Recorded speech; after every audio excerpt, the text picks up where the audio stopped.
Each time there's heavy rainfall, Cave Valley and St. Anne floods. It's known as a low-lying and flood-prone area, but residents believe the cause of the flooding is more than that, and at least one expert agrees and has provided some insights, including recommendation to address the matter. Sandy Williams reports. Cave Valley has a long troubled relationship with flooding since at least the 1940s. Residents say the valley is caught between not one but two waterways, and when they decide to meet, it's a date the community never wants. I'm standing in the Cave River where St. Anne meets Clarendon and where Hurricane Melissa showed just how quickly nature can turn violent. Now, what you're seeing around me right now is shocking for a different reason. It's a damped riverbed, but don't be fooled by its silence, because during Hurricane Melissa, this very river rose with the force that ripped through Cave Valley, drowning farms and cutting off entire communities, and now leaving behind this.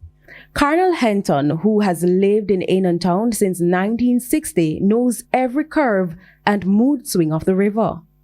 We have two rivers meet up by the two meeting bridge. One is coming from Trelawney and the other one coming from up Spalding's area.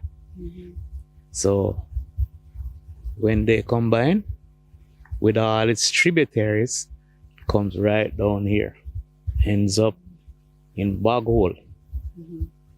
Now when Bog Hole is filled, the water reverses now and go to Cave Valley. That account is backed by the Water Resource Authority. Jeffrey Marshall is deputy manager at the agency. Those two rivers that, as far as I remember, are the Yankee River and the Rio Bronte.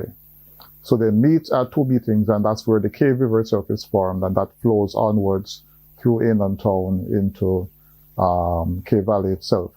Stream flow records for the area date back to 1955.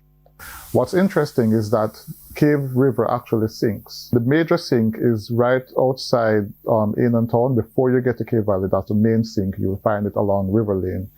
And that's not the only sinking point. The river course also continues through Cave Valley down into another major sinking point near Bog.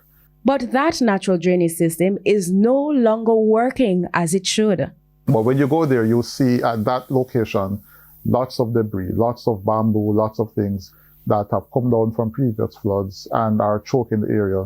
When the sink can't absorb the water, Mr. Marshall says the river simply keeps moving straight into Cave Valley and towards another sink near Bog Hole. Hugh Johnson, who's lived in the community for decades, believes the two sinkholes, Coffin Hole and George Hole, are being underused. So if we can train the river to go into those two areas first, then most of the water would go underground, find its way to other areas before Cave Valley is flooded. And while he believes mitigation will help, Mr. Marshall cautioned that flooding can never be fully prevented. It's a natural river, so you can't prevent flooding. When the rain falls, the water has to come down.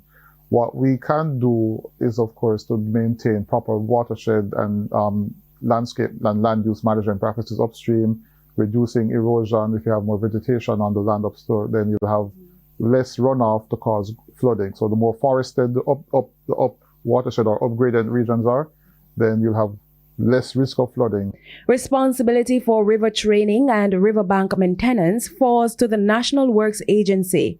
Before Hurricane Melissa hit, residents say the drain was cleared only 2 days prior, but that wasn't enough to stop what rushed in afterward.